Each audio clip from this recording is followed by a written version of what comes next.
Good evening. Good evening, everyone. Are we live? Awesome. Good evening, everyone. The time is now 7:03 p.m., and we are here for our regularly scheduled Town Council meeting. Today's date is Monday, July 20th, 2026. Please stand for the Pledge of Allegiance.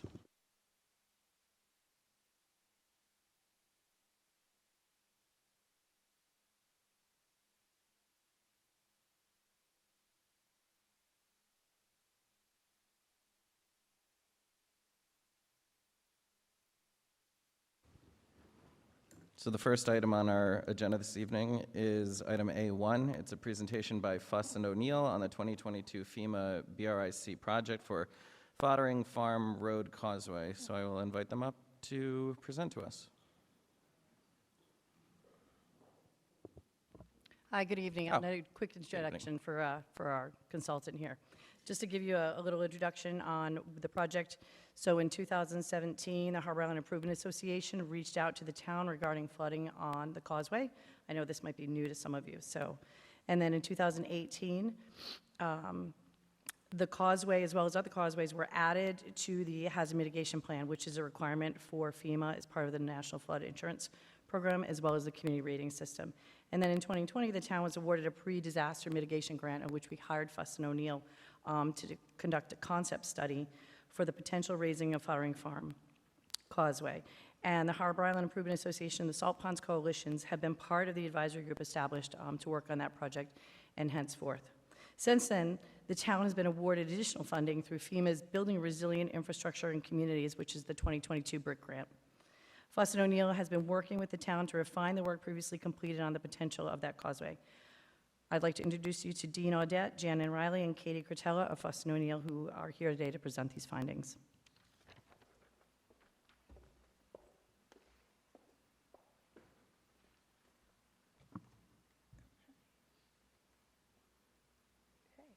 Our project is located on Foddering Farm Road. The causeway here is the only access route to and from Harbor Island to get residents on and off, and it's the only access route for emergency vehicles in the time of an emergency to access this island.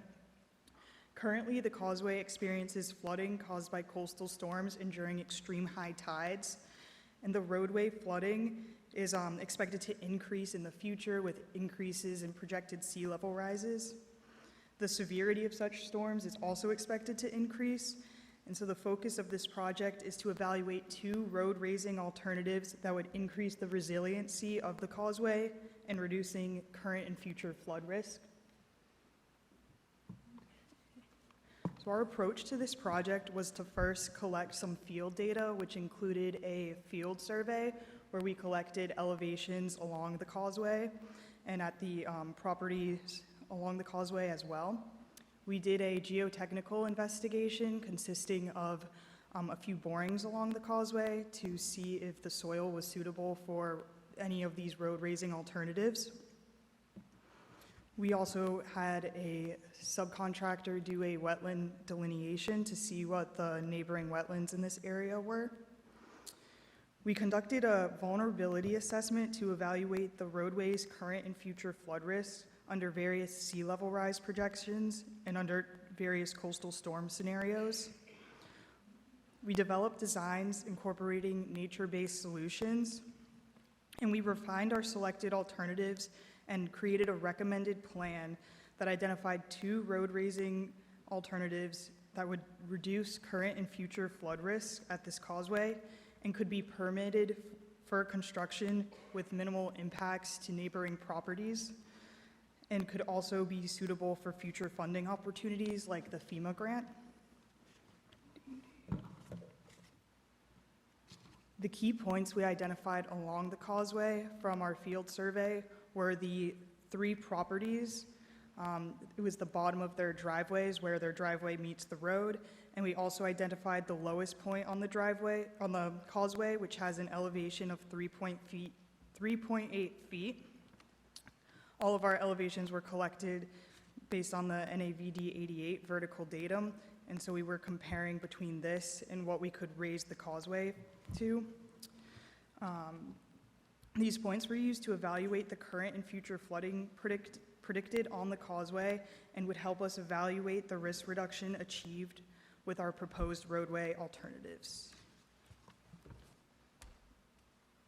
All right, hello. Okay, so with that in mind, we've come up with 2 alternatives for elevation changes, and we really think this is the sweet spot for this project, where we maximize the amount of flood risk reduction that we get while limiting the impacts on the residents. So we're looking at 2 potential elevations for the road, an elevation of 7 feet and an elevation of 8 feet. The maximum change to the lowest point of the road here would be 3.2 feet under that elevation 7 or 4.2 feet under elevation 8. And for the homes, we would only be raising the road approximately 2 to 3 feet in front of the lowest home, number 214. And with this proposed elevation, we're getting, again, some pretty good risk reduction, especially for those frequent storms. So up to a 10-year storm or a 10% chance of a storm occurring every year, plus a foot of sea level rise. And under the elevation 8 feet, we'd be looking at protection against that same type of storm, plus an additional buffer for if we have 2 feet of sea level rise. So we're getting, again, some really good risk reduction with minimal impacts to these homes. And although it's not feasible at this time to increase the road elevation for larger, more rare storms, like a 25-year or 100-year storm, the good thing here is we are reducing, since we're raising the elevation, we're reducing the impacts of those future storm events as well. And for bigger storms, we would anticipate, right, that you'd also have higher likelihood of more advanced warning about storm surge. Residents would know that that's happening. It's the frequent flooding events that can really catch people off guard in an emergency. And with this proposed approach, it would also allow for a phased approach long term. So if we got to a point later on where residents are deciding that there's too much flood risk and they need to raise the road higher, you'd be able to increase the elevation on top of the additional elevation that we're proposing here. And so this is a little bit about what the road would look like. So it does require a reconstruction of the existing road within the proposed project area.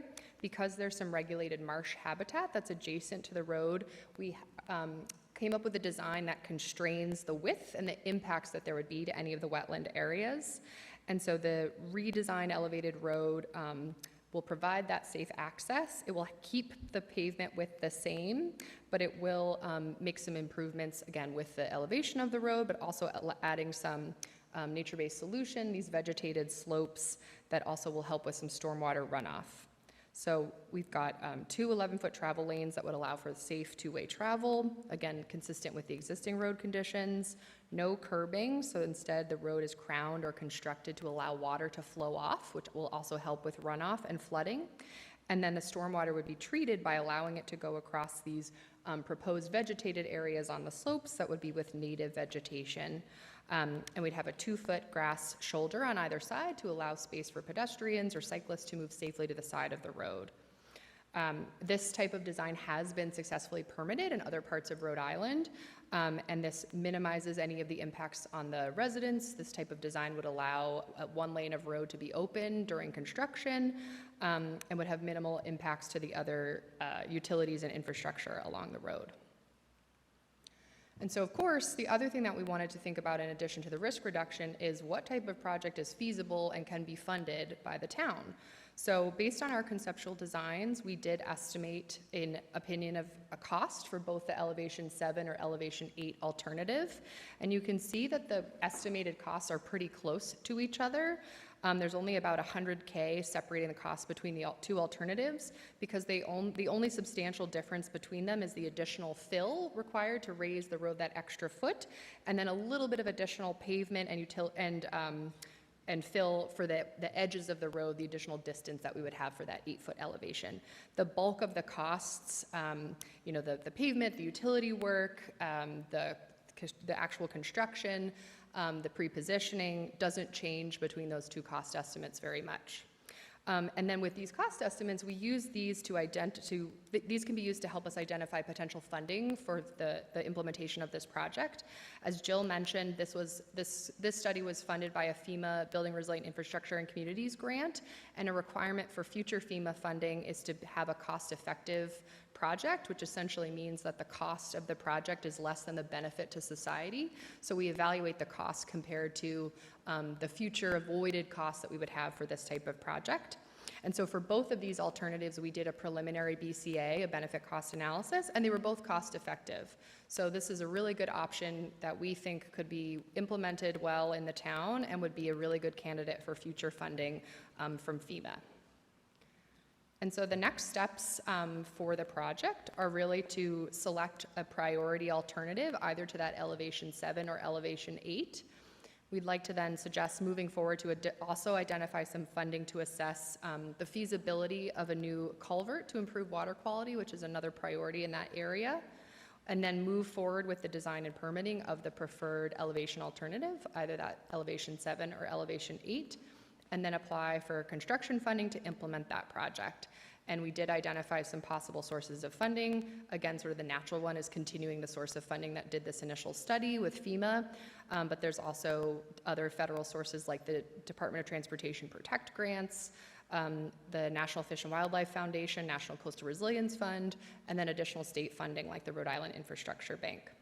But we think this is a really meaningful project that has a great return on risk reduction, limited impacts on the residents, and can be permitted and constructed. With that, thank you. We can take any questions. Thank you so much for being here and for presenting this with us. I think it's very important that we go after any and all grants that we can. We've heard that great feedback from members in the public, many who are here in attendance this evening, actually.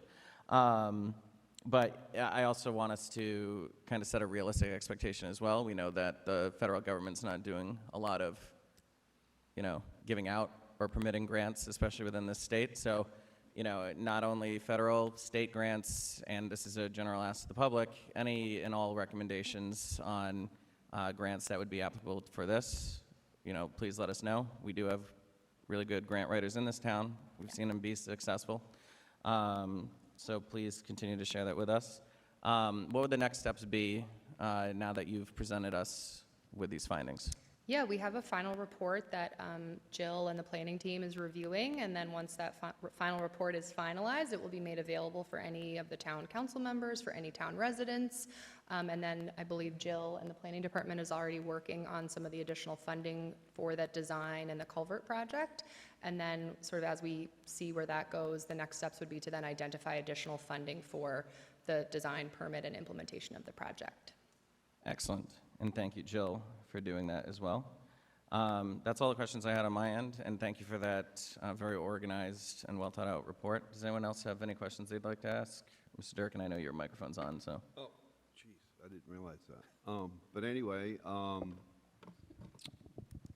I'm sure Tony Bernetti might have called you and said he wasn't able to make it tonight. And I think there was another person that might be late from Harbor Island. I'm sure they have more time to talk to you. Right? Yeah. Absolutely. Yeah, thank you very much. Great, It's been thank a you. nice program to follow through on, and Yeah. hopefully we get it over the plate. Yeah, I came from FEMA, so I have some good Oh, thank you. ideas for how we can navigate that funding opportunity. Excellent. Yeah. Anyone else? Was a bridge considered at any point in time, or was that rendered cost ineffective?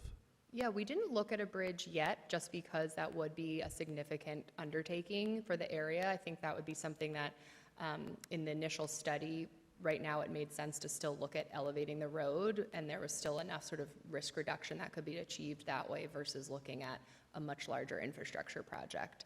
I think, again, with our suggested approach of an initial elevation, later on, if it was deemed that a larger project was necessary, that could be one of the next steps to evaluate in 2050, 2070. Okay.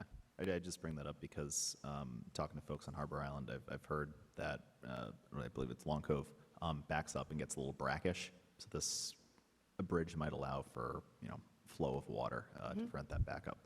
Yeah, that's one of the things that I think we'd hope to look at with the culvert study that I know the town is trying to pursue additional funding for. Thank you. Thank you. I know you've mentioned the environment a little bit here. There's a concern of mine about the environment. There's a tremendous amount of aquaculture farms in that salt pond. I just wanted to make sure that we're aware of that and looking at that and making sure it wouldn't affect those those shellfish farms negatively? Yeah, this project, because again, we're not making significant changes to the existing design, would have very minimal impacts on that wetland area. We're essentially not increasing the space of the existing road footprint. We're raising it, and then we're able to sort of contain the slope to have very minimal impact. And then we would plan to do that sort of natural vegetated slope and some additional wetland restoration in the area to make sure that any of that impact was minimized or mitigated with additional wetland impacts. And then some of the members of the project with the Harbor Association and some of the other environmental NGOs, Salt Pond Coalition has been a great partner on the project, making sure that some of those additional environmental priorities are considered and are thoughtfully part of the process as well. Yeah, thank you. So you have here, I'm just looking at the timeline, and it's saying, just to secure the funding, get the permitting and all. It says here you're looking at construction 2030. Once construction starts, do you have like an estimate of how long, like when would you anticipate the project to be complete? Yeah, we think that this project could be completed within, 3 to 6 months. Once- Yeah, this wouldn't be something that would need to drag on for months and months. Again, because we're staying within the footprint of the project, we anticipate it could be done efficiently. So this timeline from now until 2030 could move up a little bit Oh, yeah. if permitting goes smoothly, which usually Yes. doesn't happen. Yes, But if we can get the permitting and the funds sooner, then the project can move sooner. yes, thank absolutely. you. Yeah. Any other questions? All right, thank you so much for being here, Great. and we look forward to the additional follow-up later on. Great, Thank thank you you. for having us. Thank you. So next, we are on to our town manager's update, so I'll pass it off to Jim. Good evening, members of the council, those who are here this evening and those who are watching and listening from home. Just a few updates. The Scarborough wastewater treatment plant remains to be operating optimally, and I thank the staff for all the work they put into it to get this up and running and operating efficiently. Reminder to all residents, the outdoor water ban use, it still remains in effect. I've observed several violations this week, and we reported them to the water department. We have generated a few social media posts to keep the ban on our residents' minds. It is serious. I mean, we do have to conserve and keep in mind that sufficient water pressure is always needed in the lines to fight fires. A little kudos to DPW. The Rhode Island Public Works Association held its annual snowplow rodeo at Central Coventry Park, and Narragansett's competitors, Graham Gardner and Dan Kiley, won second place in their event, and Dan Kiley won first place in the payloader competition and has won a full scholarship to attend the National Snowplow Rodeo in Colorado later this year. It's a prestigious award for folks in this type of public service, and we're very proud of our DPW staff. WPRI Channel 12 picked up a story on Friday night. It was called Street Stories, and they ran a segment on Narragansett Police Officer Alyssa Cludia. Officer Cludia came to the Narragansett Police after a full career with the Coventry, Rhode Island Police, where she retired as a lieutenant, and she's now employed as a Narragansett PD officer, where she serves as the elementary school resource officer, but now she operates the department's social media accounts. And this is what's caught the attention of the media and our residents. Her humorous posts have us all waiting for what's next.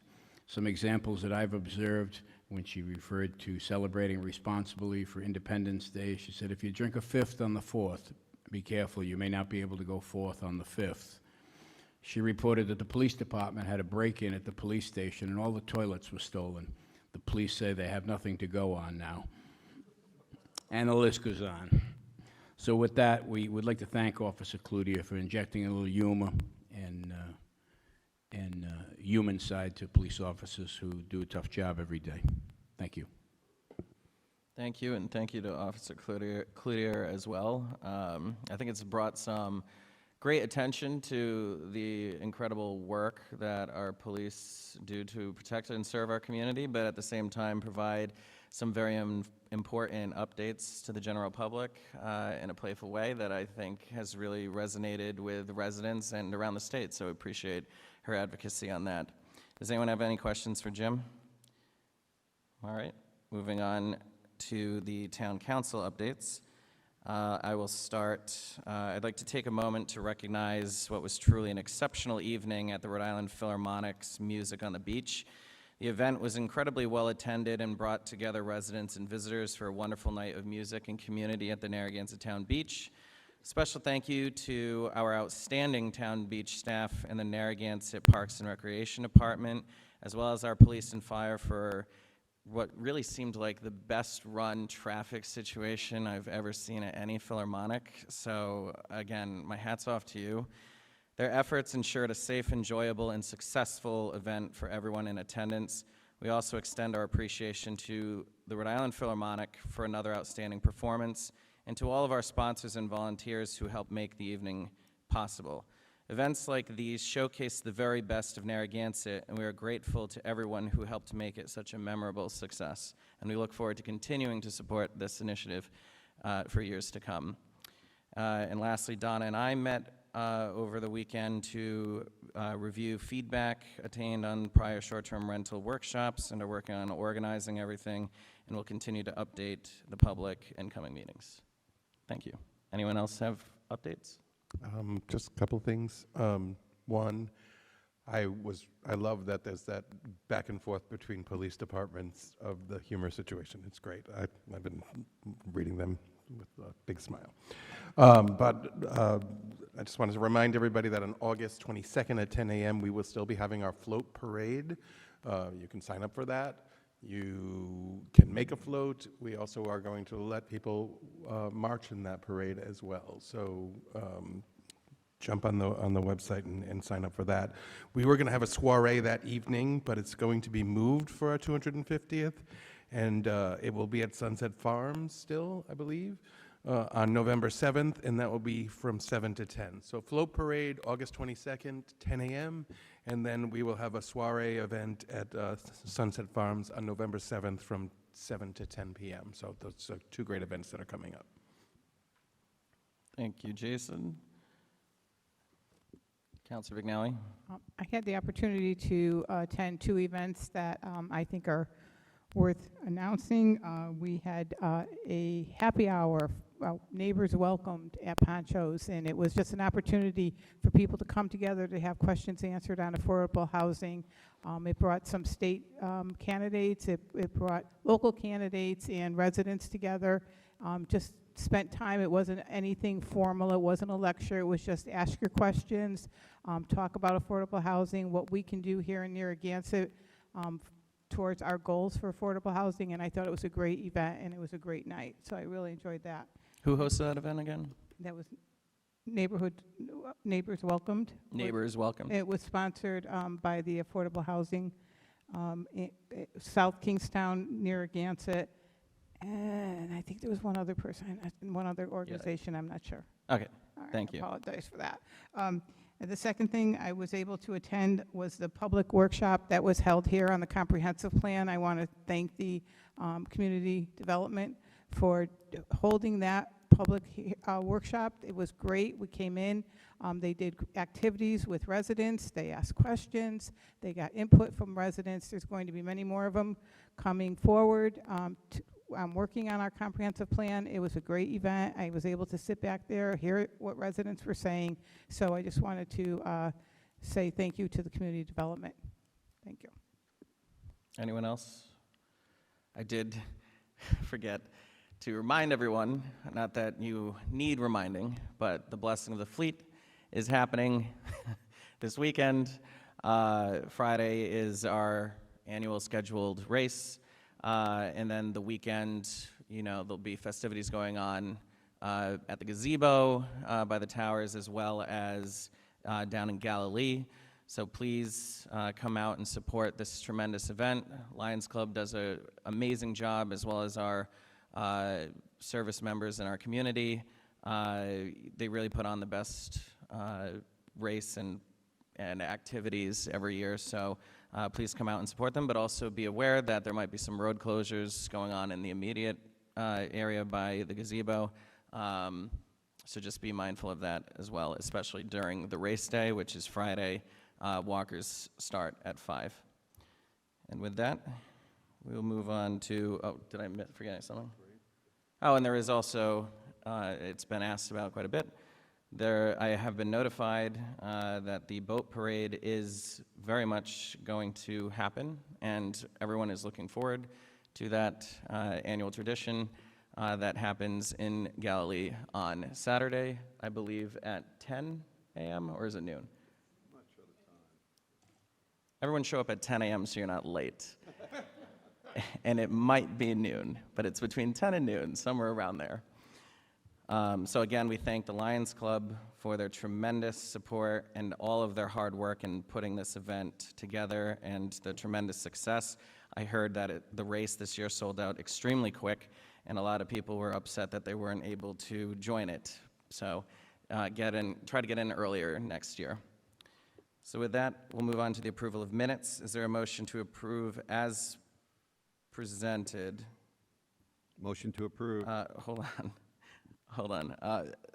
Item B1. Motion approved, B1. Thank you. Second. Any discussion? All those in favor? Aye. Aye. Aye. Any opposed? Motion passes 5-0. On to the open forum public comment for this evening. As a reminder, the comments of citizens addressing the council are neither adopted nor endorsed by the body, but heard as requested. Public comment will not be taken on matters involving open litigation. Please state your name and address. Speak only on topics not on the meeting agenda. 3-minute time limit will be allocated per speaker, and please be orderly and respectful. There are 2 speakers signed up. The first one is John Hanley, and the second one is Dr. Al Alba.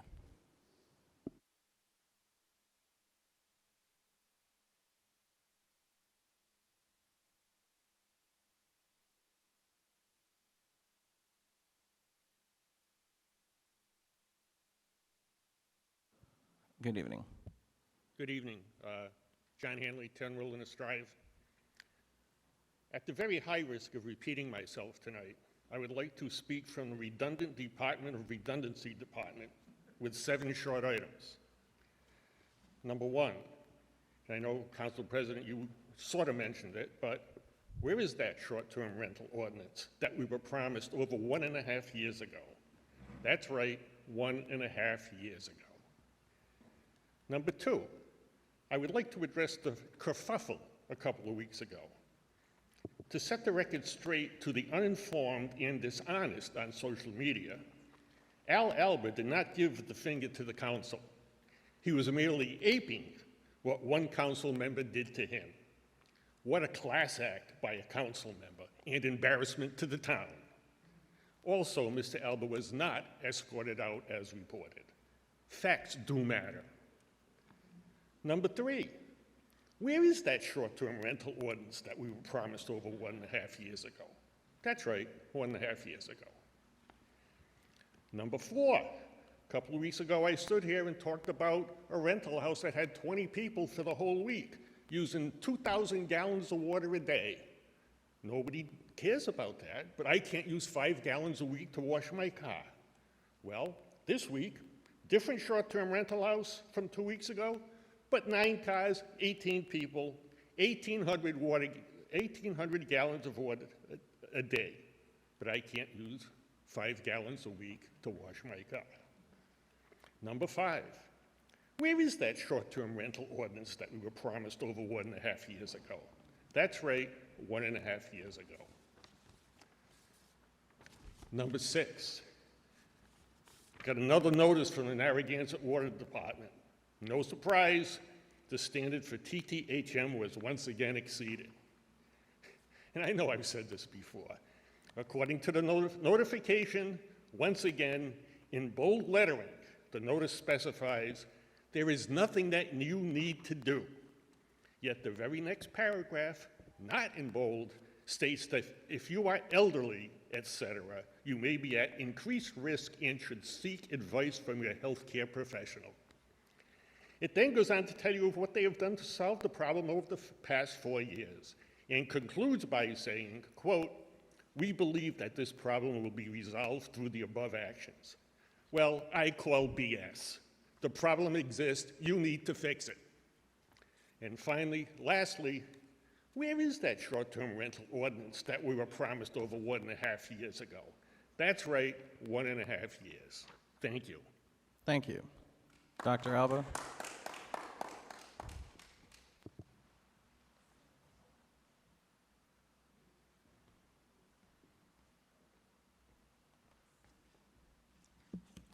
Thank you for clarifying the incident, what happened. I appreciate that.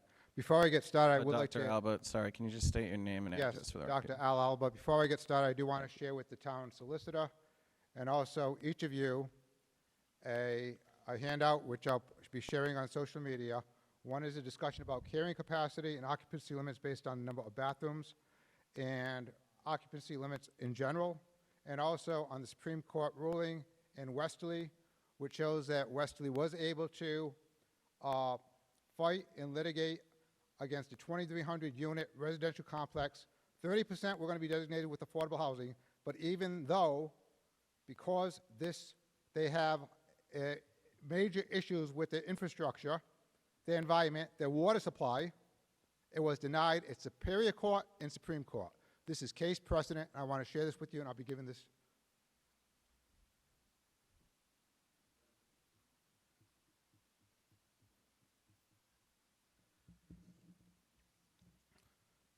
So, thank you. I'd like to share, we really have to listen to the sage individuals we've had in the past, Terrence Fleming, Dr. Brady, and many, many others, President Pugh, and countless others that talked about, we really should be not having our build, baby, build. We should not be increasing the floor area ratio, bigger houses on any given size lot, unmerging lots. This is only going to exacerbate our water supply issues, our sewage issues, and much, much more.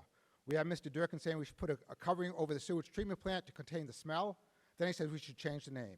This is ridiculous. We should be looking at the root cause of the situation, such as some of his rooming houses and boarding houses that have 20 more people in them, 27 last year, which to me it looked like it was unfit for my daughter or my son if I had one, or anyone, even a stranger.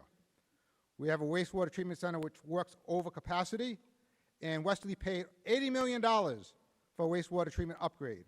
And now residents who are not even tied into that sewage treatment plant are getting hit with an upcharge. So it will hit everybody. Even people who had wells got hit. With no control on rentals, as was previously mentioned, we have investors to cause inflated values because they can fit more and more people into these properties in total disregard to our needs. And yet we have senior citizens with 2 people in them who can't, just 2 people in the house, they have water restrictions imposed on them. Then we argue that we can't fight this because we can't fight home rule. We've got 12 towns fighting the state's one-size-fits-all mandates. So we can fight this. And I gave our town solicitor the case precedent. So I hope we can all do our homework and fight this. But to just say, build, baby, build, and to get rid of our ordinances which will protect and preserve our infrastructure is crazy to me. I hope everyone reconsiders. If people believe in what you stand for, let them vote for you. If not, I hope they vote for the alternatives. Thank you. Thank you. Ms. Alberto? Catherine Celeberto, 48 Earls Court. I have a couple of items. There was an article in Go Local Providence about the community aggregate electrical program, and I guess the bottom line is that people who chose that program this summer are going to end up spending 20% more than they would if they had Rhode Island Energy. Now, last meeting, there was a young man here. He gave you a chart, and it's pretty clear that I don't think people are really saving anything. They were promised, but they really aren't.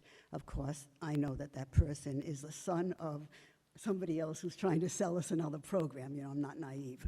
But I just think it's something you ought to look at since the last town council signed up everybody in town, and a lot of people didn't even know how to opt out.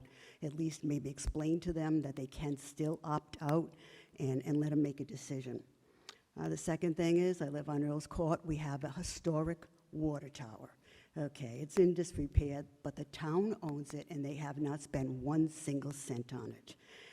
The grass is a foot high, and let me say the magic word, tourists actually stop at this tower.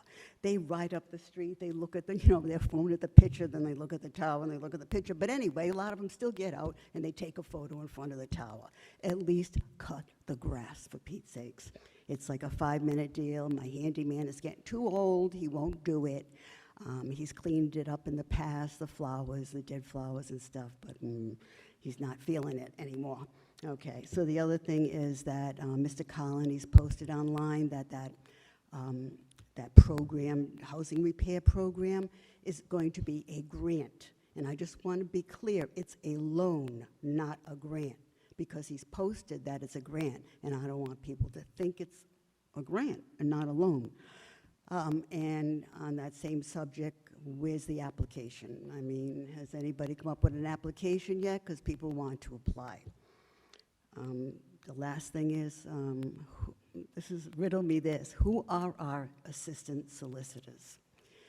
We have a solicitor and 2 assistant solicitors, but there's a lot of confusion about who they are, and I think it would be nice if you told us. Thank you. Thank you. Anyone else for open forum? Yes, Mr. Callahan.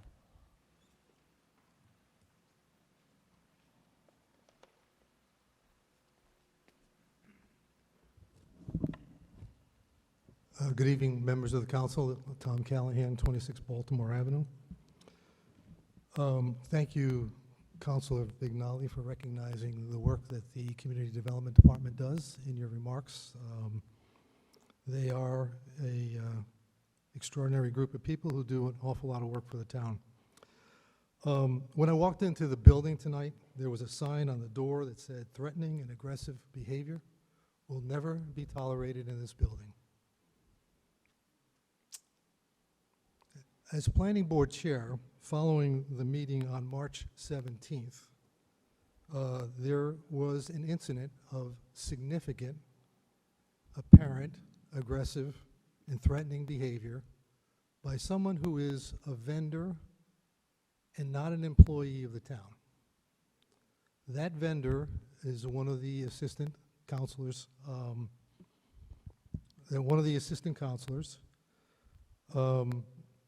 and you'll recall that he was hired as part of a team, along with, under the umbrella of Mr. Callahan. Hold on, sir, Mr. Callahan. I just want to make something very clear. As this is an ongoing investigation, and you were one of the individuals who were interviewed, and this is a personnel matter, I just want to make sure that what Mr. Callahan is speaking to in this forum is appropriate in this juncture, as this is an ongoing investigation. Before you answer, Mr. Callahan, could I just see if I can correct? I was not interviewed as part of this episode number 1. Right, but your testimony was shared during that review. No, and it you were wasn't. interviewed during that I time. wasn't interviewed for that. They asked me if I was present at the time. Okay.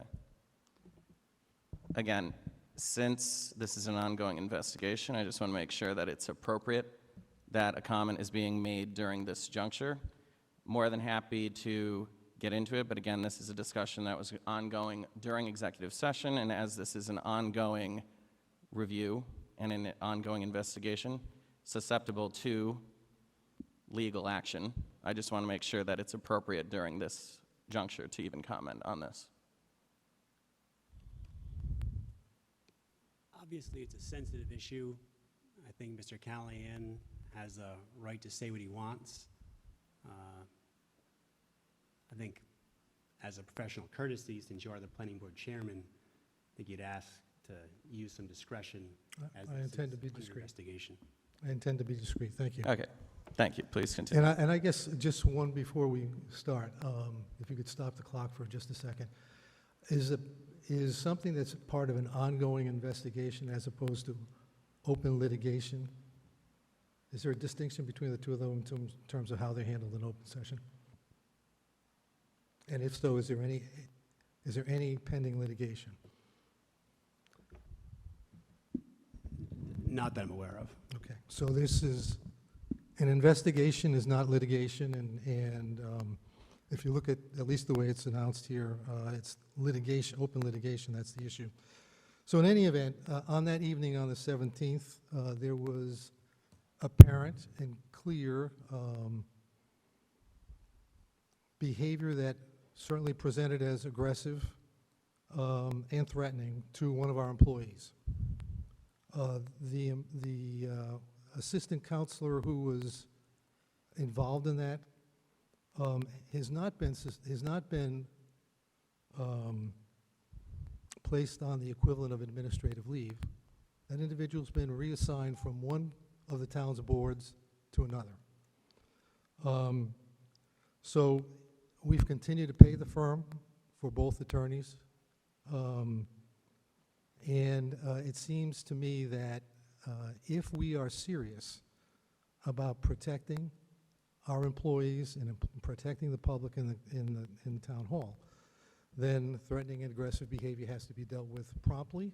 It has to be dealt with appropriately. So my recommendation to the council is, if you are still investigating this, finish the investigation as quickly as you can. Be transparent with what you found. And I urge you in the strongest possible way to do that as quickly as possible. Thank you. If necessary, I will be filing a request, an APRA request tomorrow for a copy of the tape. Thank you. Of that meeting, okay? Thank you. Thank you, and in response to that, we are moving as swiftly as we were given the entire report from those who have completed the investigation. And I will, as soon as we have the update ready to give, it would be as early as the next meeting. We are not dragging our feet on this, I assure you. Thank you. Anyone else? All right, thank you. Moving on to the public hearing. Is there a motion to open and hold a public hearing for an application for a transfer of a Class B victualling alcohol beverage license from One Eye Jack's LLC DBA Buster Crabs Beach Bar and Burger Shack to Five Sisters RG LLC DBA Buster Crabs 265 Great Island Road, Narragansett, Rhode Island, Assessor's Plat IG Lot 95? Motion to open and hold? Second. All those in favor? Aye. Aye. Any opposed? Motion passes 5-0. So we are now officially in public hearing. Is there any member of Buster Crabs present who would like to speak? Give a nice little overview for us.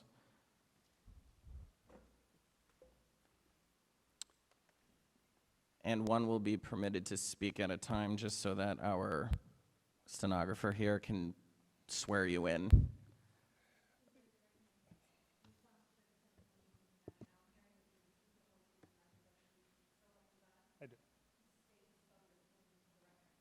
Robert Fay, R-O-B-E-R-T, last name Fay, F-A-Y. I'm the current owner of Buster Crabs. I'm here with the potential buyer. I'm here to assist him today, but before we get into that, I have to say, I come from law enforcement. I retired. I opened that restaurant 6 years ago. I dealt with a lot of establishments where I worked as an officer.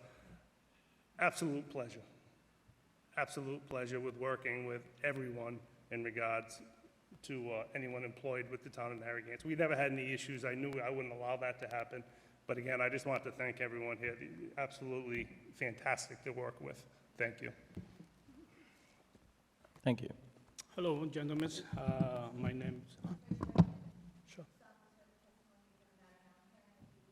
Yes. Yes. Edmar Ramos. L-I-E-E-M-A-R. My last name is R-M-O-S. Hello, gentlemen. My name is Edmar Ramos, and like you already hear, potential is to buy Mr. Rob, the Boston Crab. Is one of my dream, me and my family, to having a business. And we're here just to follow up to see if I got approved for my permits, my license. And it's going to be running like the same way he running as a family, close at the same time. The only difference is going to be I'm going to add a breakfast in the morning, and it's going to stay all year round, almost open. Only going to close December for Christmas month.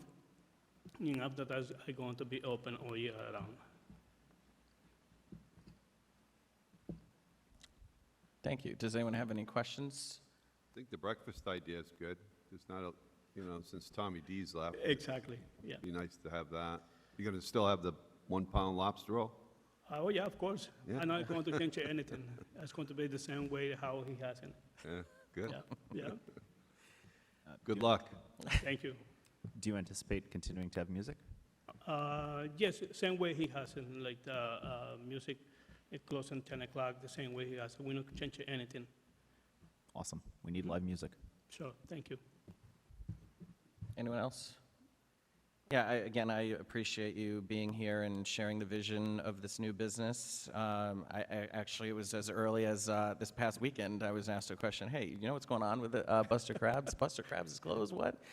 So really great to see that we're planning on revitalizing that business and providing, I think, some tremendous food in that area, and look forward to coming down and visiting ourselves should this be approved, as I hope it will be.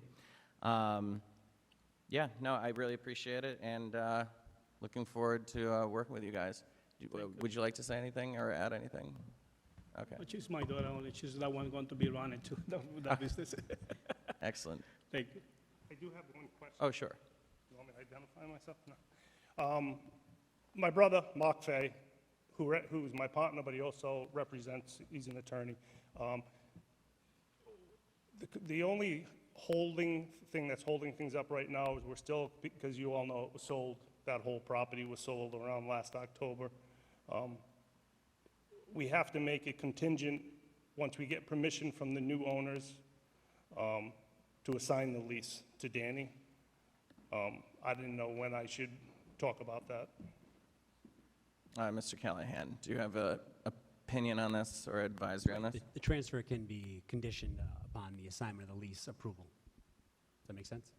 Yeah, we're waiting for, my brother's working with the new owners for permission to assign the lease. But, like, we're in good standing, they're in good standing. I'm trying not to hold up the opening for him, and my question is, if that's acceptable, do we have to wait for the next town council meeting for the transfer? When do you think you'll have the assignment? I honestly couldn't answer you. I couldn't answer that. My brother is working with the new owners now. I think it would just make if they choose to approve, the approval is conditioned upon the assignment of the lease or whatever it is. So I can just present it to someone? Yeah, right, because the clerk, exactly. Perfect. So that's something that we can include when we go and review item C2, right? Okay, thank you. Thank you. Thank you. All right, anyone from the public wish to speak on this? Oop, sorry, you're all set, thank you. Yes, Dr. Alba.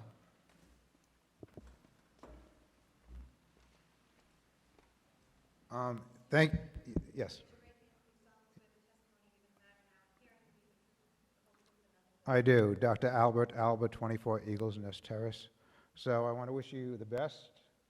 And I have the Art Town Narragansett page. We have over 18,000 members. Please feel free to advertise on that page and promote your program. Thank you. Your restaurant. God bless you.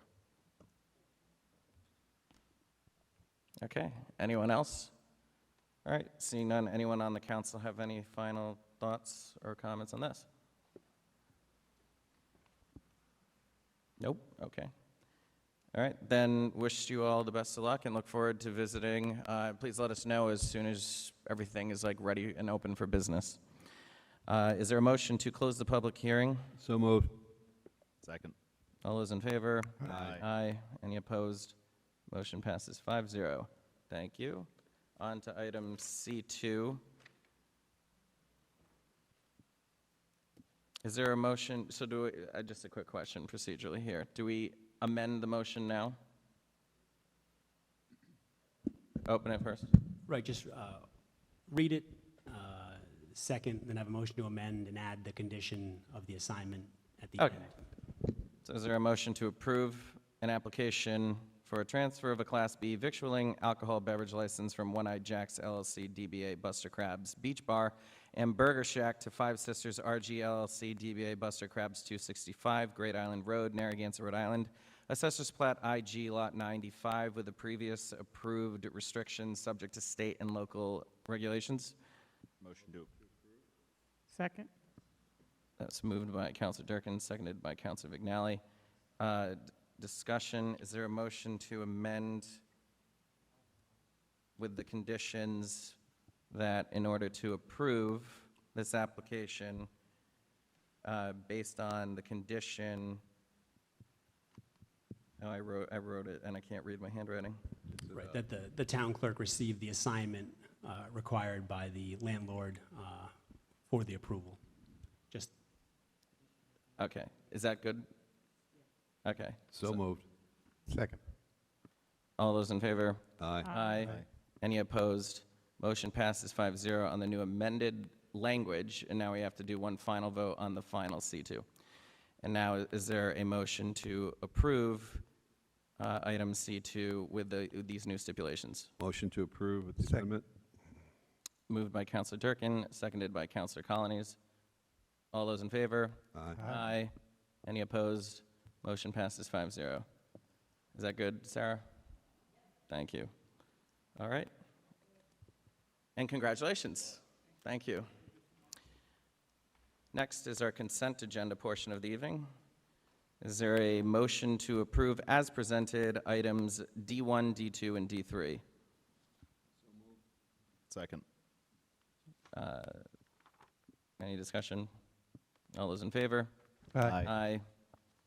Jim? Aye. Thank you. Any opposed? Motion passes 5-0. On to new business from the town council is item E1. Is there a motion to request the Economic Development Committee to study the feasibility of establishing a shuttle system to serve Narragansett residents and employees beginning with the Pier area and, if practical, expanding service to other parts of town? So moved. Second. Discussion? So I placed this on the agenda. As most people know, we had a successful shuttle service operate last year with the help of the town staff and the school department. The Chamber of Commerce worked very diligently to get different businesses to participate. In the end, it was only 2. And by the time, you know, the 2 businesses received their bills from the school department, it was somewhere in November, and they were a little bit more than they expected. So I think their appetite for this year and the lack of more support from other businesses ended in failure, again, of a shuttle service in Narragansett. So we were very disappointed. I was very disappointed. We spent a lot of time, myself and Donna. We were on a subcommittee.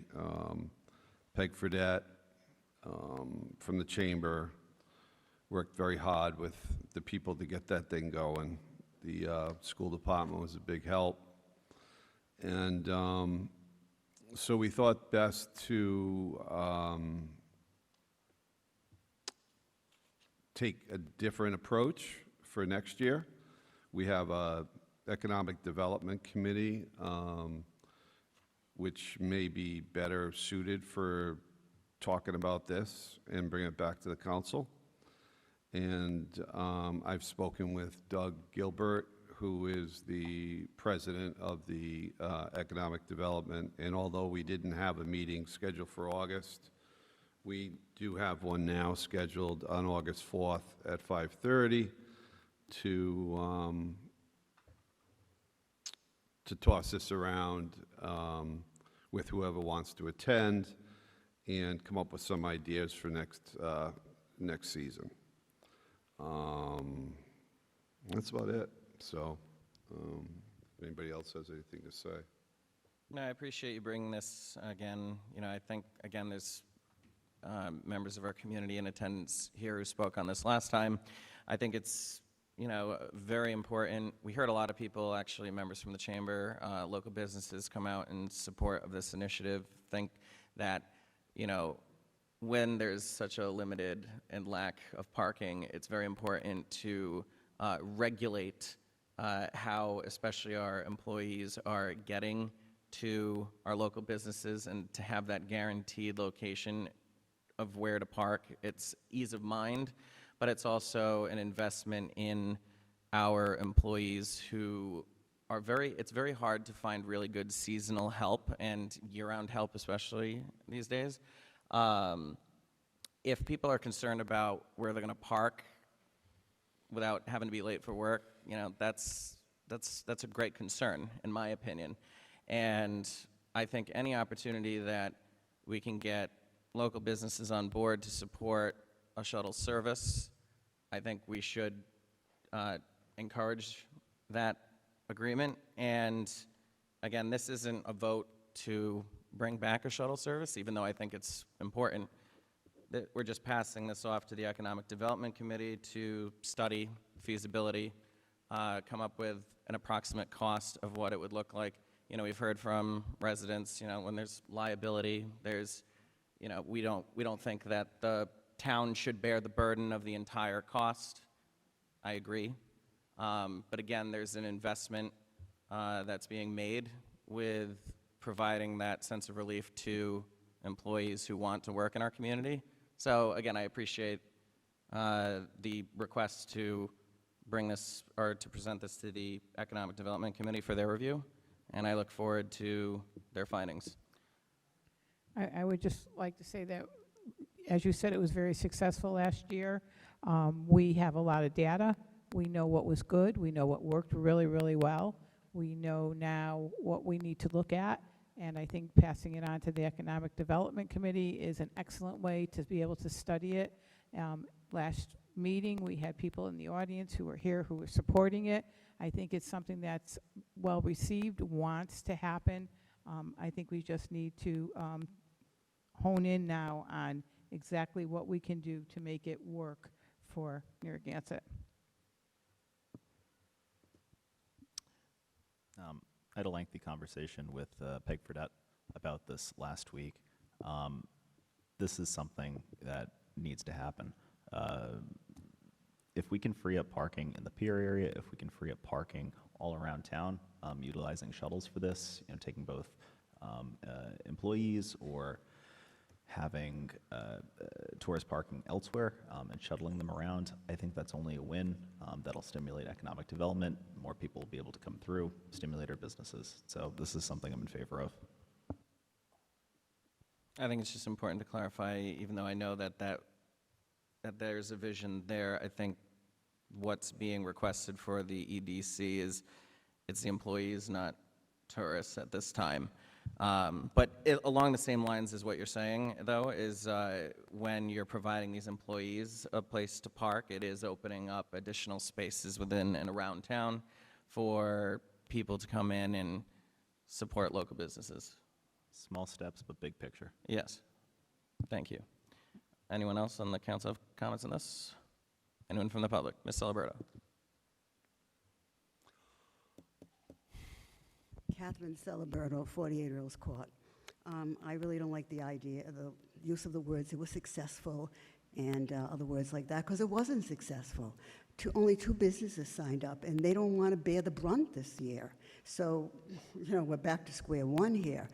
The people who live in the pier, like me, we don't need a shuttle, okay? Most people have cars, and people walk. We are used to walking. We walk to Celeste, we walk to, you know, Bike Stop, we walk. Or we wait till a time when there aren't a lot of people and we drive down. So we really don't need a shuttle. The residents don't need a shuttle.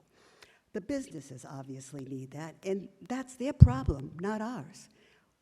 I don't get where the residents have to pay to provide parking or transportation to employees of businesses. You know, the we only get, I think, $900,000 a year from the restaurant tax, and we have a $77 million budget. It's not really benefiting all of us, tourists and restaurant patrons. It really isn't. And I talked to Peg, and she said she wasn't interested in, people getting shuttled all over town or even in the piers. She was just talking about employees. And bottom line is, these businesses have to pressure each other to chip in. That's the bottom line. They have to pressure each other to chip in. You can't just have two businesses participating. They all have to participate, Celeste and all the rest of them, anybody without enough parking. And because they don't want to, it's going to be on us. I just don't think that's right, to tell you the truth. But we'll see what happens. Thank you. Thank you. Dr. Alba?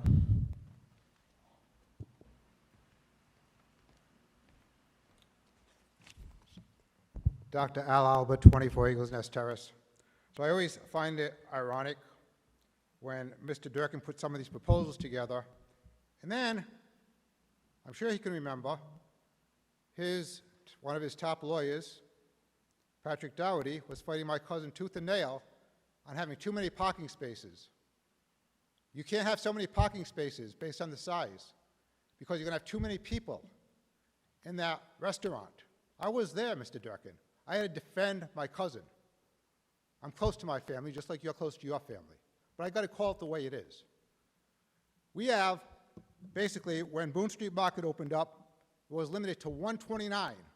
There's how many bathrooms are in there? Sorry, Dr. Okay, Alba, are you going to, just about the shuttle service? Okay, but this is related. Okay. This is related. As long as you get it back. This is related. Okay. Listen, let me connect the dots. Yep. Okay? So by us allowing us to pay for this shuttle service, we're going to be exacerbating the amount of people that could be in that property. So we already have, 129 was the limit. So I came up here and spoke with the owners saying, yeah, we could have a liquor license at that establishment, but I was basing it on a restaurant with 129 people, not having it morph into 300, 400 people. So this is going to be exacerbating the situation. Why should we spend 1 cent to fund Boone Street Market or any of the other restaurants, not only Boone Street Market, but the Coast Guard House, or any of the others? It just doesn't make sense to me. Not on my dime, not on anyone's resident's dime. It's just not right, and we're going to be adding fuel to the fire on some of these establishments, which, look at the handouts I gave you about carrying capacity, about occupancy limits. Even though we don't follow those occupancy limits for our rentals, we have to do this because we're having more and more problems in Narragansett from our wastewater treatment center, water supply, et cetera. So this should be a no. Thank you. Thank you. Anyone else? All right. Just a response to Ms. Ciliberto's claim about this not being a success last summer. I respectfully disagree. We had two businesses that jumped on board to be the guinea pigs. When you have both of those two businesses jump on board to be the guinea pigs, the case study, and you had employees from both businesses actually use those services that they were investing into, I think that was a pretty good success. Councilor Vignali and I firsthand witnessed it on multiple occasions. We rode this because we wanted to see it and do our research firsthand. To dismiss everything that these two businesses put into and invested in, and they paid for it entirely out of their pocket, I think was honestly a disservice to those two businesses. And it's because of these results we're even talking about this conversation right now. It is their investment into their staff and into this town that assures me that more businesses will jump on board. Now, it doesn't sound like that happened this summer, but the whole service didn't come back this summer, period. For me, I think that that is where it failed. It just didn't carry over. But that's why we're directing and sending this request over to the EDC so that we can figure out a way for this to happen. And again, this is not, and I feel like a broken record here, this is not cycling tourists around the town. It's not even cycling residents around the town. It is shuttling the employees from a designated lot to their area of work around town, thereby opening up additional parking spaces around town for residents or visitors, tourists to be able to come in and spend money at these very hardworking local businesses. And I appreciate, again, the initiative that Mr. Durkin is sharing here, as well as both the Coast Guard House and Boone Street Market for their investment last summer for us to be able to learn and, you know, make it usable. I think this town likes data. We have data. Why are we ignoring the data? That's why we're sending this over to the EDC for further review and hopefully get more data so that way we can roll this out to the rest of the town. But I agree with what Ms. Celebrato said, that the town should not bear the cost financially in its entirety. I'm hoping that the EDC figures out a reasonable compromise between the town and the local businesses. But again, to reiterate, there's a strong investment into our employees who want to come and work in this town, and we should support that initiative every way that we can. Does anyone else on the council have any final word? Yeah, I'll just say that, you know, there was nowhere that we talked about the town paying for the shuttle service. The town contributes the buses in a way, even though they're reimbursed. So that makes it such a viable option that we should be taking advantage of. We have machinery that sits there for the summer, unused. We have workers that sit there, well, not sit there, but there's workers available that are looking for these jobs. And if every, you know, we purchased our own shuttle this summer down at Durkin, and it's amazing how hard, we thought it would be very popular, and like for the first 2 weeks, no one took it.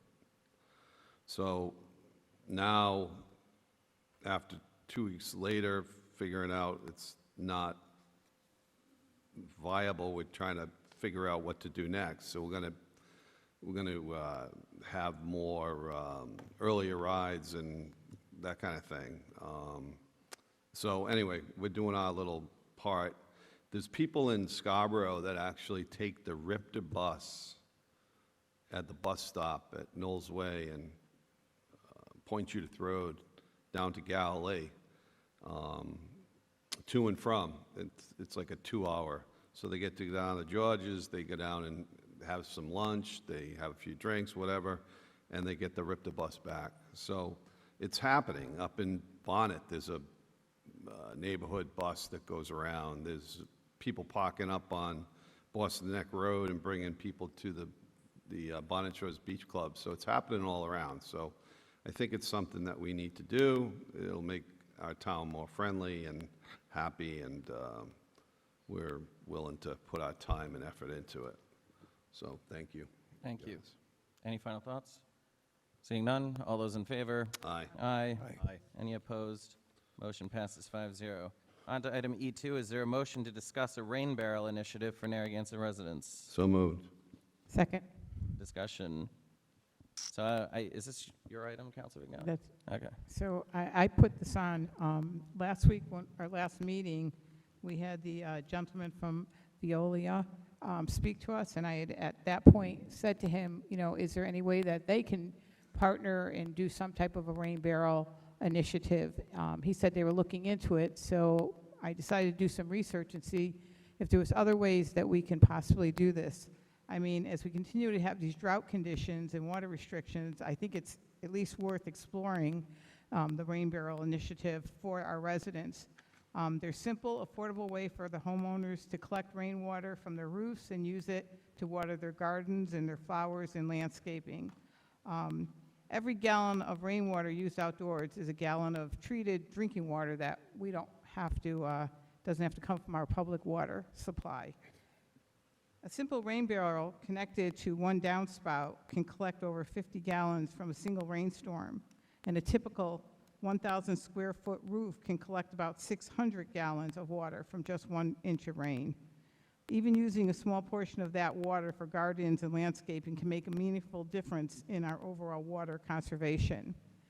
I looked at some of the different things, some of the different programs out there, and so there's some possible partnerships that I think I would like to talk to you guys, talk to the council about, and maybe doing some investigation into. There was the URI Cooperative Extension was a program that was one of the ones that I found really interesting. They have the Narrow River Preservation Association, South Kingstown Land Trust. These are different organizations that have, we could possibly partnership with and for this initiative for the residents. The URI Cooperative Extension is the University of Rhode Island's public outreach and education program. They already provide science-based information, practical education to residents and municipalities and businesses and community organizations on topics such as water conservation, sustainable landscaping, gardening, stormwater management, and environmental stewardship. I mean, they're already ready to conduct educational workshops and public outreach. They can provide research-based guidance on water quality and sustainable landscaping, and we could work with them to figure out a way that we can possibly partnership with somewhere to get rain barrels at a reduced cost for the residents so that we can have these workshops. Residents can purchase for a minimal fee a rain barrel, and it will help with the conservation, because we all know that right now, with these water bans, it's very difficult, and so saving the water with the rain barrel will definitely help improve when we get to a situation like this, when we're in this drought situation. I think we could do hosting. A partnership can include hosting a community rain barrel workshop. We could provide speakers to explain the benefits of the rain barrel. We could assist with educational materials, and we could work with Rhode Island DEM and local conservation organizations to organize a discount rain barrel sale. I think a lot of towns are doing it, and I know, I think I read an article that Councilman Patty Alley in South Kingstown had the same idea. She was looking, and she had mentioned the same thing. So maybe we could partnership with South Kingstown, and maybe we could do it as a joint effort between South Kingstown, Narragansett, and URI, or DEM. Many towns are doing it. There are these places. There was another place that said they're just closed for 2026. They're no longer taking applications, but maybe we could look at different organizations where maybe we could get something working for next summer or as soon as possible. So I just thought it was really important that we at least look at it, the possibility, and maybe figure out a way how we can do some investigating into how we can possibly do this. Maybe meet with URI and see if it is something that would be feasible. So that's my thing. Thank you, and I appreciate you putting this on the agenda. It just so happens that it's all South Kingstown and Narragansett is talking about is ways in which we can, support programs like this. And Veolia, just as a reminder, came to present and answer our questions at the last town council meeting. And then the same representatives went to the South Kingstown Town Council meeting, where the council members there also had questions for them as well. You are correct. Councilwoman Patty Alley brought up this rain barrel initiative.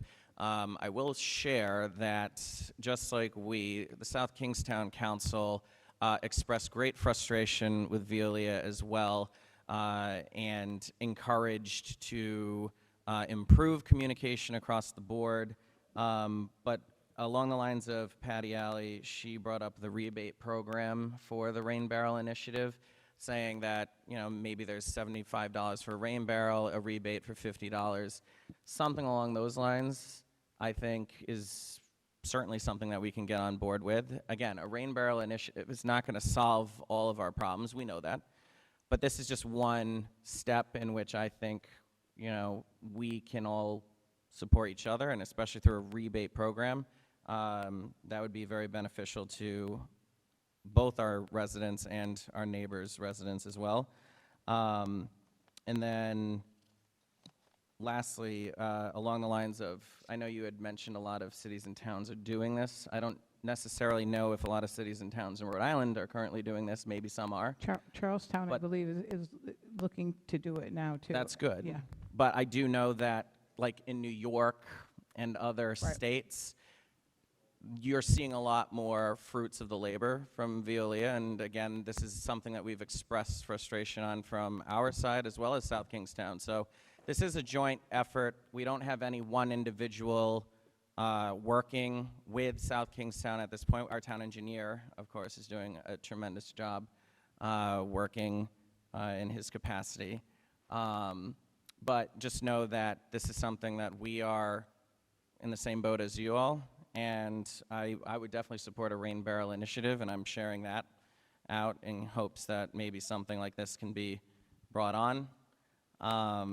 Does anyone else have anything they'd like to add? Just, it reduces stormwater runoff, which helps with everything that's going into the system, and I think that would be something that would really benefit us. It also protects our waterways. It stops pollutants from getting into our waterways, so it has those benefits to it. So I think doing this initiative, and if we were to do it and it was successful, which I believe it can be, I think it helps in so many ways, not only conservation of water, but with our environmental, with the amount of water that's going into the ground and into our sewer systems, and I think that it would help when all those situations. So I think it's something that's really worth investigating, and like you said, we could do something to maybe partner with with South Kingstown, or we could look at it on our own. I think we'd have to look and see what works best. Yeah, I happened to be there that night that you came, Alex, to the South Kingston town, and that was the reason I was there, to listen to Veolia. And Patty Alley was really funny. She had read a report, and it talked about the rain barrels in upstate New York, and Patty kind of put it to them, it's like, why don't we have any rain barrels, So I think they're working on a program now. They said they were looking. Right, yeah. So I think she speeded it up a little bit. I've seen them down in Breakwater Village, on tight lots where they have no place to put the water and they store it in barrels and then they use it some other way, so I'm all for it. Thank you. Anything else to add over here? Okay. I guess from our perspective, I would just ask that maybe Councilor Vignali, you follow up on this and maybe work with our town to figure out how we can possibly consider such a rebate program. Since you're very passionate about this issue, that's just something that I'd ask you to follow up on. Does anyone else have anything they'd like to add here? Yes, Mr. Hanley.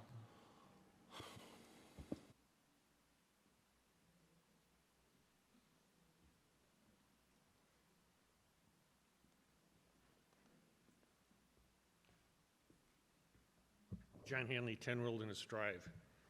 So you really got me scratching my head here. So I'm not saying it's a bad idea, but in perspective, you have something that can collect 50 gallons, maybe 100 gallons.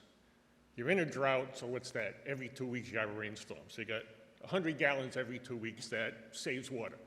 Can't argue with that. But the reality here is there are people, putting 20 people in 3-bedroom houses in the summer using 2,000 gallons of water per day, not the 200 gallons of water per month you're going to save. So you need to do something about the issue instead of these foolish Band-Aids that do nothing. I mean, I just don't get it. Thank you. Ms. Celebrato. Catherine Celebrato, 48 Earls Court.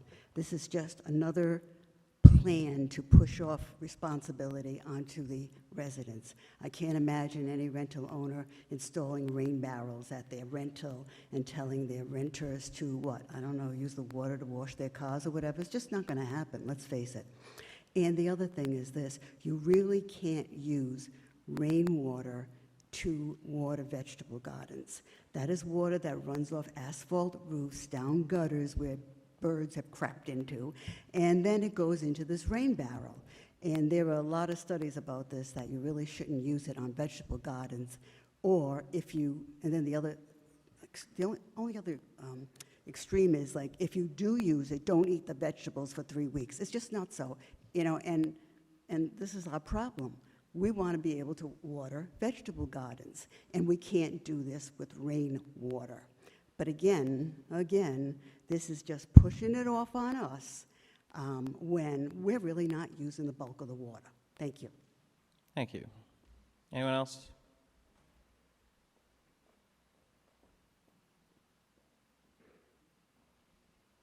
Oh, okay. I just wanted to make sure you were. Carolyn Petroselli, Rockland Street. Yeah, I agree with the last two speakers. I'm not against rain barrels. In fact, I was looking into getting one myself. But this is just a Band-Aid. This is not going to solve our problem. And it doesn't seem that you put as much energy into the things that really matter to the residents as you do to something like this. It just makes me wonder, you know, why are you doing this? It's going to be election time. Is it for votes? I don't know. But, you know, normally I would think this is a great thing, but not with all the problems we have. And it's always back to what the residents are not getting. So I don't know. I don't even know what to say anymore. I come to these meetings all the time. I sit here and I listen to this, and I just, you know, it just baffles me because you're not listening to us. Thank you. Anyone else? All right. Again, I don't think this council picked and chose the date for a drought to be declared in this town. And I also respectfully say, you know, would you rather have us do nothing? I think this is an initiative that's shared across not only Narragansett, we're hearing it in Charlestown. I respectfully am baffled to even hear, you know, you'd almost prefer us to sit here and do nothing when there's actually a legitimate response to a much larger issue. We understand there's an educational side of it. We've shared it. I've shared it many times in previous meetings. They're saying it in South Kingstown. We understand that this is not going to solve the problem in a day. You know, Veolia's got their own issue that they're working out, and it's being communicated with us, each town, and it's being addressed. But we don't expect this to be the magic wand that solves the problem at the end of the day. But will this help? Absolutely. Don't for a second sit there and say that a rain barrel initiative is just going to be a Band-Aid and it's not going to resolve the overall problem. It's not going to hurt. Just please remember that when you come up and speak, when there's issues like this that are being presented with actual measurable results to actually help out and be a response for a situation like this. But thank you. Since this is a discussion item, we won't take a vote on this, and we'll move on to the Parks and Rec Department. So is there a motion, item F1? Is there a motion to approve the request from the Narragansett Chamber of Commerce to sponsor the 9th Annual Rhode Island Calamari Festival and cook-off scheduled for Saturday, September 19th, 2026 from 11 a.m. to 5 p.m. at Veterans Memorial Park, subject to state and local regulations? Second. So moved. Yeah. Discussion. Again, this is a tremendous event that's put on by the town and the Chamber of Commerce every year, and I'm looking forward to supporting this initiative. I assume and hope that the council will as well. And you guys do a really tremendous job every year putting on this program. Anyone else have anything they'd like to add for this? Good calamari, best calamari. Anyone from the public on this? Seeing none, all those in favor? Aye. Aye. Any opposed? Motion passes 5-0. On to item F2. Is there a motion to approve the partnership with Narragansett Parks and Recreation, Narragansett Lions Club, and Narragansett Chamber of Commerce in hosting Gansett Fest on September 18th, 19th, 20th, September 18th, 19th, and 20th, 2026 at Veterans Memorial Park and Gazebo Park? So moved. Second. Discussion. Anyone have any comments on this item? Anyone from the Lions Club or, sure. I was just going to say that those guys will also be playing at the Blessing on Saturday night, so come and check them out. Nice. Awesome. Anyone else, anything else anyone would like to add? Anyone from the public? Oops. Seeing not, oh, Ms. Alberto. Catherine Celebrato, 48 Earls Court. I just want to say that I say this every year. There's some kind of sharing of costs among the Chamber of Commerce and the Lions Club, and I don't even know who else, tell you the truth, the Parks and Recreation. And every year I say the same thing. I don't know why the Lions Club has to kick in anything, okay? I just don't think they should have to pay anything at all. And any money they make from sale of the liquor, I think they should keep it. End of story. It all goes to a charity. And every year it seems that they have to chip in, and I just don't think they should. Thank you. Oops, thank you. Anyone else?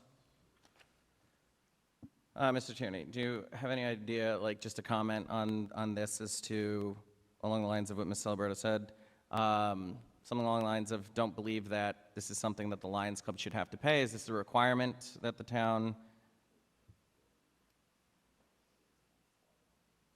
What's the specific question again, Alex? Oh, no, I'm sorry. What the comment made before was that we understand very well the incredible charitable work that the Lions Club does, but there was a comment made previously that suggested that the Lions Club should not have to pay for something like this, and I just wanted to know what your reaction was to this.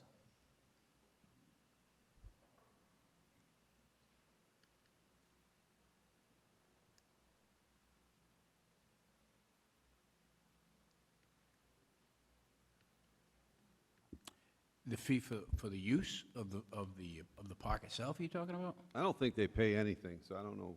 Yeah, it's zero. There's no fee for use of any of that. We waive that. Okay. This partnership is more for the shared use for the Lions to slot into the tent after the Calamari Festival completes. Oh, okay. Okay. All right. Thank you. Thank you for the clarity, Councilor Torriello. Does anyone else have anything they'd like to add? Seeing none, all those in favor? Aye. Aye. Any opposed?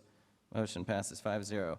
On to item F3. Is there a motion to approve the request for a vintage police car display at Gazebo Park on Saturday, September 12th, 2026, from 1 p.m. to 3:30 p.m., subject to state and local regulations?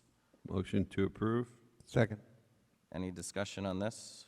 I'd just like to congratulate the Parks and Recreation Department to handle all these things. Just, you know, we live in such a great town. There's always something to look forward to next weekend in the summertime. I'm glad it works that way. Agreed. I think it honestly helps the revitalization of our community and helps it continue to be a place where people feel welcome and a place that they can't wait to come and visit. And it's programs like this that are ways in which we can celebrate. Anyone else have anything to add? Anyone from the town? Seeing none, all those in favor? Aye. Aye. Any opposed? Motion passes 5-0. On to the Public Works Department. Is there a motion to approve the purchase of one new 2026 Chevrolet Silverado 3500 crew cab 4x4 pickup truck for Public Works from Colonial Municipal Group in the amount of $53,021.91, utilizing the Greater Boston Police Council contract? So move. Second. Discussion. Sounds like a good deal, 53,000, brand new. Mr. Tierney, just a quick question, and I know I didn't ask this of you prior to this, but I was just wondering, would you mind just giving a quick soundbite, or maybe Public Works, on what this Greater Boston Police Council contract stipulates? That's a collaborative for purchasing, which we don't have to, we can use the purchase price negotiated by them. It's similar to the MPA. Okay. Thank you. Does anyone else have any questions or comments on this? Just glad to see that it'll be used for snowplows. Snow plowing come winter. Anyone else? Anyone from the public? Seeing none, all those in favor? Aye. Aye. Any opposed? Motion passes 5-0. On to community development. These are both second readings. Is there a motion to read, pass, and adopt as a second reading an ordinance and amendment of Appendix A entitled Zoning regarding dimensional regulations for Section 4.8.1 Breakwater Village Special District? So moved. Second. Discussion, again, there's nothing that's changed since the last time that everything was shared during the public hearing. We don't take comment as standard practice during a second reading. Any comments from the council? Hearing none, all those in favor? Aye. Any opposed? Motion passes 5-0. And H2, a motion to read, pass, and adopt as a second reading an ordinance, an amendment of Appendix A entitled Zoning regarding Section 6.5, modified dimensional regulations for legally created substandard lots of record. So moved. Second. Discussion, same thing. Nothing's changed here. We heard ample public comment during the hearing last time. No changes have been made. Any final say? All those in favor? Aye. Aye. Any opposed? Motion passes 5-0. On to the engineering department is item I-1. Is there a motion to affirm the sewer policy waiver granted to Plat V, or 5, Lot 40, at 649 Point Judith Road on November 30th, 2023, and affirmed on April 7th, 2025, is valid for the revised development project? So moved. Second. Discussion. So, again, this is just, it's honestly reaffirming. But previous council granted this waiver on November 20th, 2023. This council affirmed on April 7th, 2025. This is just reaffirming again with these revised stipulations. Does anyone have any questions, comments on this? Anyone from the public? Yes, Ms. Celebrato. Catherine Celebrato, 48 Earls Court. This project, when it was approved, it had permission from Mr. Manning to go through Manning Drive and hook into the sewer system, I guess, on Point Judith Road. I guess that's still the plan from this map. I can't be sure. I'm just wondering if it is. And do you have like a written approval from Mr. Manning? Just curious. The other thing is there's going to be one affordable unit, and I'd like to know who's going to oversee the award of that affordable unit, because there's a problem in this town. These affordable units, they end up closing before they're even posted for sale. I have a list. You don't want me to read it, believe me. And I know that the person who does the project has say over who gets the affordable unit. And I just want some oversight on that, because in the past, in fact, the last two sales at Narragansett Highlands, one closed before it was even advertised, okay? And the other one was pending before it was even advertised. I can prove this because I looked it up on the land evidence records. And both of them were sold to single people, and they're 3-bedroom, 3-bath units. Now, usually when you have an affordable unit, you take applications, and I don't see that happening here, frankly. This, to me, both those units should have gone to a family. I don't know how they could have been sold to a single person, 3 bedrooms, 3 baths. I don't think that's what we mean by adding affordable housing. I think we want affordable housing for families, don't we? Unless, I don't know, maybe I'm on another planet than you people are, but I don't think I am. Okay, so I just want those two things to make sure he has permission from Mr. Manning, and also that there's some kind of oversight as to who this affordable unit, whoever buys it. Thank you. Thank you.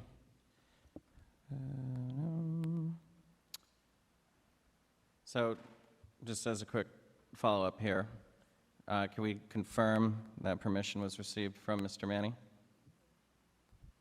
There's a letter in the package. Yep, I just wanted for the public just to hear it.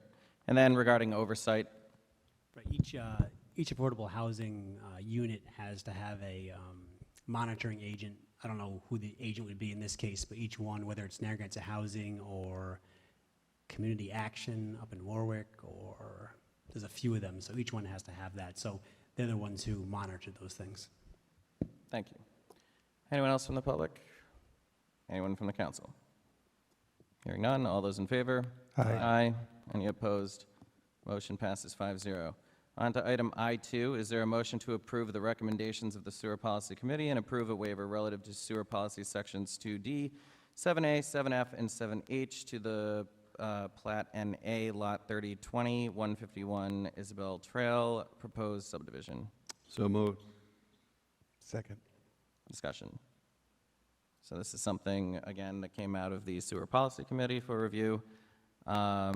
And again, standard practice, now it's before us for approval. Anyone from the public have a comment on this? Alex, there's one minor error in the agenda item itself, but the documents On supporting item it I2? identify correctly. Yeah, it's 51, not 151, as it states on the agenda. Oh, it's 51, thank you. Mr. Do we need to amend, let's just amend that really quick. Is there a motion to amend this to read 51 Isabel Trail? So moved. Second. All those in favor? Aye. Any opposed? Thank you. And now you may come up. Oh, that was it. Well, look at that. We were quick. Ms. Alberto. Excuse me? No, we didn't approve it. We approved the change of address. Now we're taking public comment. I oppose this. I guess this is Mr. Volpe, that is his, and I don't think you should get another sewer connection. This is not, all these laws that were passed through the General Assembly were on the pretense that we were going to relax all these standards on merged lots and all of that, so we could add affordable housing, and that's not what's happening here. So he's not going to add an affordable unit. He already said he's not going to do that. So here's the thing. All those lots up there in the north end, they used to have septics. Before the sewers came through, they had septics. Now, there was a problem with Narrow River, but those were the people that had cesspools. You know, I'm going way back to the 50s here. So, you know, people had to add septics. But a good septic won't pollute the ground around it or pollute Narrow River or whatever. And there's no reason why Mr. Volpe shouldn't install a septic on this lot. Thank you. Thank you.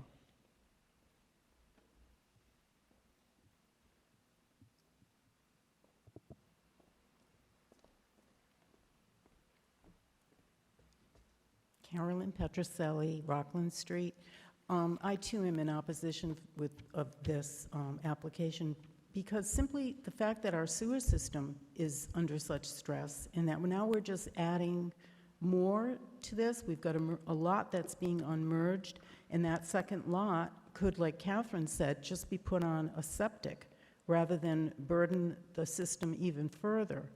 And I just don't understand how you can go forward with this.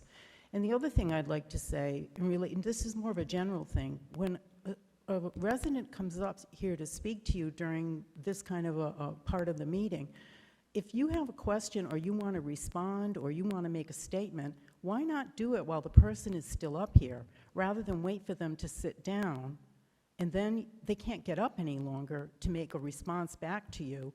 So it just feels like, you know, I've been to meetings when I was living in Portsmouth, and that is not how it worked there. And if I think back to our other town councils, that isn't the way it worked with them. Open forum was a different thing, but this is, if someone had a question, they would be able to get a response. It just feels so like, you feel like you can't even, you know, get a straight answer, and you can't go back and forth. But anyway, I just feel that this should not be approved. Thank you. Anyone else? Okay. Anyone from the council have anything they'd like to add? Hearing none. All those in favor? Aye. Aye. Any opposed? Motion passes 5-0.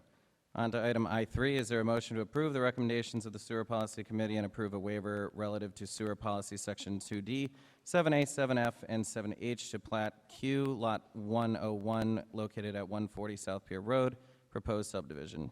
So moved. Second. Discussion. Anyone have any comments or questions on this item? Again, this is an item that came up from the Sewer Policy Committee, thoroughly reviewed during that time. Anyone from the public? Yes, Ms. Celebrito.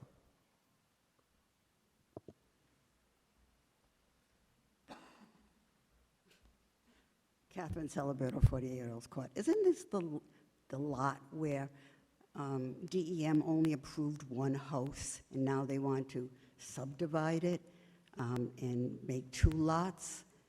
To me, if they should just put a septic system, if it'll perk, but I have a funny feeling it won't perk because I think it only perked for one house, and that's why DEM only allowed one house. I mean, when does this end, really? You know, we are on the Westmoreland plant, and we have a sewer check valve, thank God. But I tell everybody, make sure you have a sewer check valve, because you're just overloading the system. It's just one house after another, and they're not 3-bedroom houses. They're like 6-bedroom houses. And it's not just like, you know, a family of 4 flushing. It's 20 people flushing. I don't know at what point you think this can end. It does have to end until you either buy more capacity from South Kingston or make them give us more capacity. I don't want to be buying anything from them.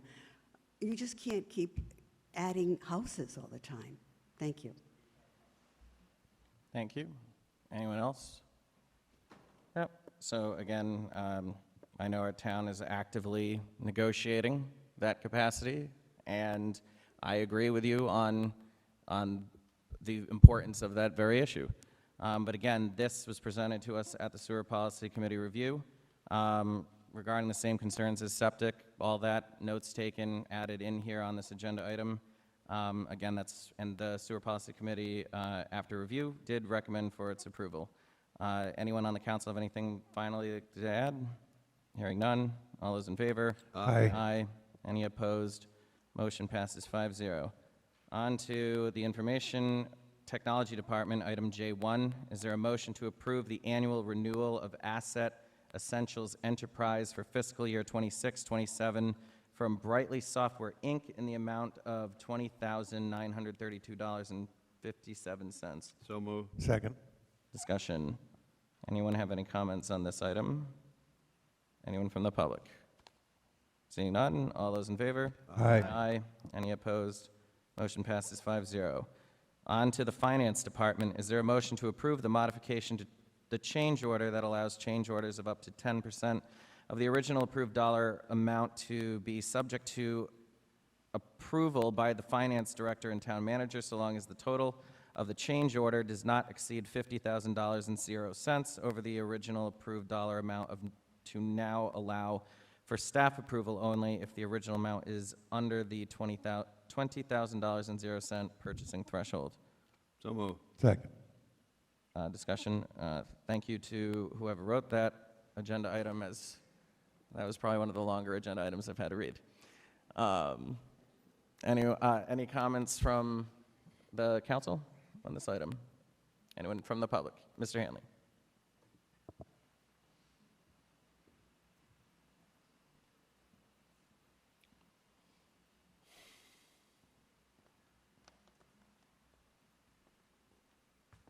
John Hanley, 10 Wilderness Drive. I know you think I'm senile, but I really just don't understand what this is saying. In the last sentence, it sort of seems to me, if the original amount is under 20,000, but before it's something that doesn't exceed 50,000, it just, I don't understand it. That's all. That's my question. It's not a criticism. It's just I don't understand. No, I think it's very valid feedback, and I appreciate you sharing that. Thank you. So will somebody explain? Oh, I hope so. Yeah, because I tell you, I share in that same sentiments, and I think it's important that in this word verbiage that there's some digestible language for the average resident at home who might be listening to this later. I don't know if Mr. Tierney, if you want to do this, or if you want me to call up our finance director. No, the change in this one basically is that if it doesn't exceed 10% over the original approved purchase price, and the change order does not exceed $50,000, those two things, doesn't exceed the 10%, I'm sorry, yeah, if it does not exceed the 10%, and it's $50,000, the town council would need to approve such a change like that. But if it's exceeds 10% and it's under the 20, we could just approve it. Was that sufficient, or would you like to come up and explain that? I appreciate Mr. Taney's response. I just want to make sure that, no, I appreciate it, and I appreciate the efforts here. I just want to make sure we're being as clear as possible. And while I understand what Mr. Tierney was saying, I also appreciate your ability He was to right. articulate these things. So we changed the policy to anything that comes before you guys is $20,000 or above. But the current change order policy says that anything over 10% comes to the council for approval, but you haven't seen the original one. So we're just changing it. So now anything that goes over 10%, that's over the 20,000 or 50,000 comes to the council. Make sense, kind of? Yes, it does. Anything under the 20 just stays with the staff. Thank you. And that's how it goes now with the purchase orders. Excellent. Thank you so much. Anyone else? All right, hearing none. All those in favor? Aye. Aye. Aye. Any opposed? Motion passes 5-0. From the town manager, is there a motion to approve the tentative agreement negotiated between the town of Narragansett and AFL-CIO, RI Council 94, Local 1179? So moved. Second. Discussion? Alex, I'd like to just say one thing about that. There is one document that if you see the electronic version, you have the tentative agreement, and the last page of the attachment for the tentative agreement has a salary schedule. That salary schedule is incorrect. The appendix salary schedule directly under that is correct. Somehow it got scanned in with the TA. There was an old agreement. The only difference between the two, which is in the attached document that's separate from the TA, and that is Clerk 4, Year 6. So- And that's the only one.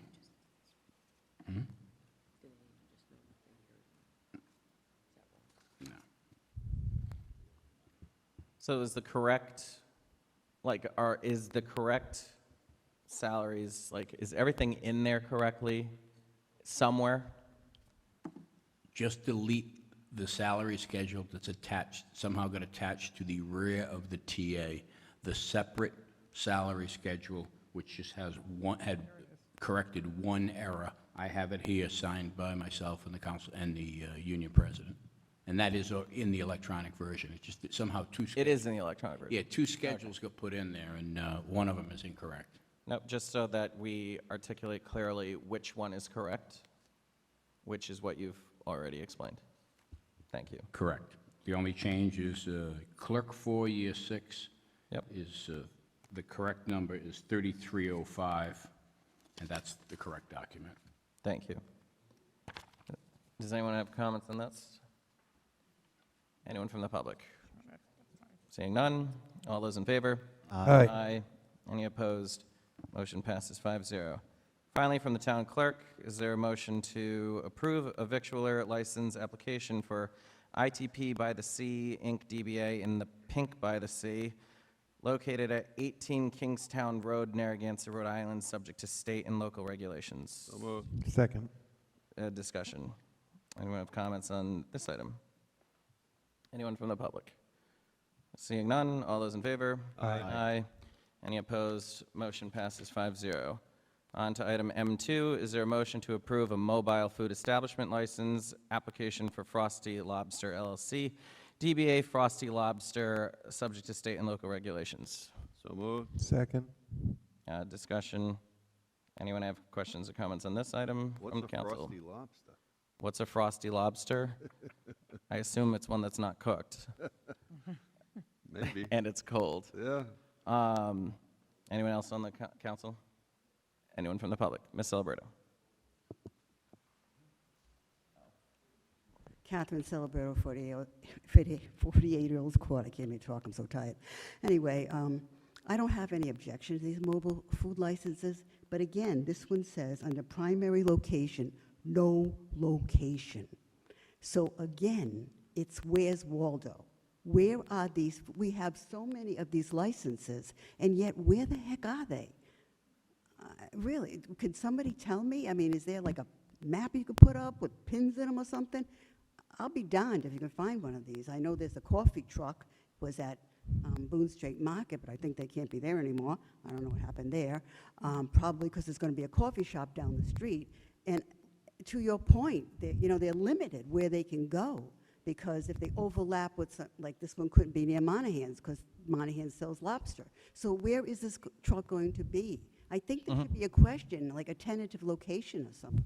A lot of times they go to private events. Yeah, I know, but you think this is a private event one? I mean, why, then they should note that, shouldn't they?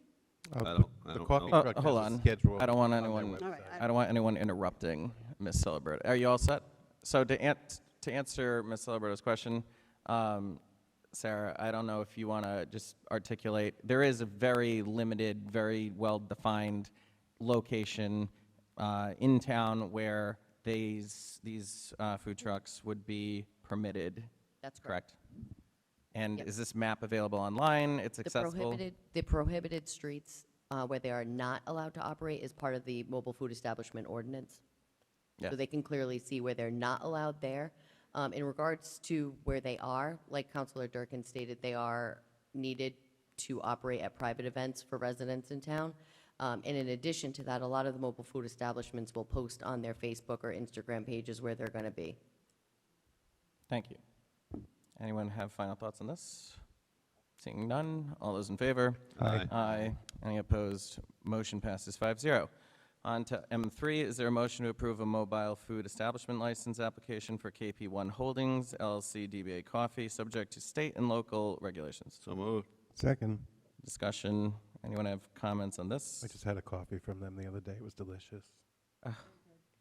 Thank you for that update. Anyone from the public?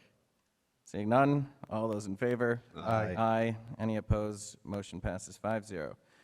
Item M4, is there a motion to approve a mobile food establishment license application for David Monaco, DBA Encore Catering, subject to state and local regulations? So moved. Second. Any discussion on this from the council? Anyone from the public? Seeing none, all those in favor? Aye. Aye.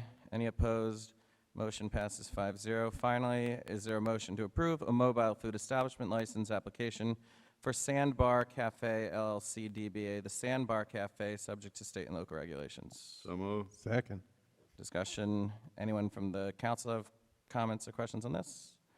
Anyone from the public? Seeing none, all those in favor? Aye. Aye. Any opposed? Motion passes 5-0. And I made a mistake of not disclosing a vote at the last meeting, so I'm doing that now, a disclosure of executive session votes. The following vote was taken on July 6th, 2026, during executive session. The votes to seal the minutes and return to open session were previously disclosed at the end of the July 6th, 2026 meeting prior to adjournment. And there was a motion to appoint Councilor Ryan Torialde as clerk pro tem, which passed 5-0, and that really just designated him to briefly take notes during that executive session. Is there a motion to adjourn at 8:56 p.m.? So moved. Second. Moved by Councilor Durkin, seconded by Councilor Vignali. All those in favor? Aye. Aye. Any opposed? Motion passes 5-0. Have a great night.